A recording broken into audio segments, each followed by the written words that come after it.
Et on passe à la journée de lutte contre les violences faites aux femmes. L'occasion de sensibiliser les jeunes en particulier et parler de l'apparition insidieuse des premiers comportements, car plus tard, quand des drames surviennent, l'urgence est celle de trouver un refuge et de pouvoir libérer la parole. Reportage dans une association d'aide aux femmes à Ajaccio, signé Caroline Ferrer, avec Morgane Plouchard. Ce petit coin cosy n'est pas anodin. Ici, la psychologue du CIDFF, le Centre d'information sur le droit des femmes et des familles de Corse du Sud, aménage l'espace pour accueillir les cafés parents, un lieu protégé, pensé pour libérer la parole. Chaque mois, les femmes qui franchissent cette porte viennent chercher un nouveau souffle. Souvent, elles recherchent déjà une écoute. Il y a un besoin de reconnaissance dans un premier temps, de reconnaissance de ce statut de victime pour, dans un second temps, en sortir. Des accompagnements parfois aussi individuels, comme avec cette mère divorcée qui a été victime de violences par son ex-mari durant des années. Surtout quand il était sous l'emprise de l'alcool.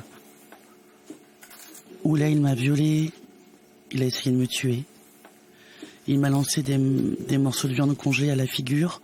Enfin, il a essayé de me lancer des morceaux de viande congelée à la figure. Il m'a tiré par les cheveux pour me traîner par terre. Il m'a jeté contre le mur, contre la télé, oui, il m'en a fait voir. Et de façon récurrente? Oui, dès qu'il se sentait inférieur. Et elle n'est pas un cas isolé. Encore cette année, 918 faits de violences faites aux femmes ont été recensés. En 2024, on comptait 8,7 victimes pour 1000 femmes de 15 à 64 ans en Corse du Sud et 8,5 en Haute-Corse, des chiffres stables. Dans cette structure, des juristes sont là pour conseiller gratuitement ces femmes victimes de violences conjugales. On a une première personne ce matin qui est venue prendre l'information pour un divorce. D'accord.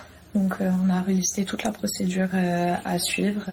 Effectivement, avec nos juristes, nous recevons en rendez-vous des femmes qui auraient des questions sur des situations extrêmement concrètes, comme qu'est-ce que je fais quand je divorce, quels sont mes droits par rapport aux enfants, quels sont mes droits par rapport aux visites, par exemple. L'association accompagne également les femmes dans leur recherche d'emploi, mais le territoire compte un maillage plus ample d'acteurs institutionnels et associatifs pour prévenir et combattre ces violences.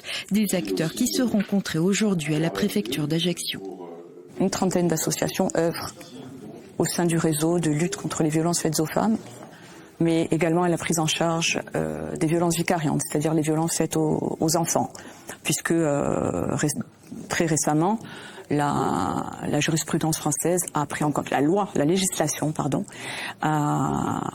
considère l'enfant témoin de violence comme victime. Sur 95 départements, la Corse du Sud et la Haute-Corse, rapportés au nombre d'habitants, se classent respectivement 79e et 80e au classement. Mais ces chiffres, hélas, sont largement en dessous de la réalité. Seuls 20 à 30% des victimes portent plainte. Et on passe à la journée de lutte contre les violences faites aux femmes. L'occasion de sensibiliser les jeunes en particulier et parler de l'apparition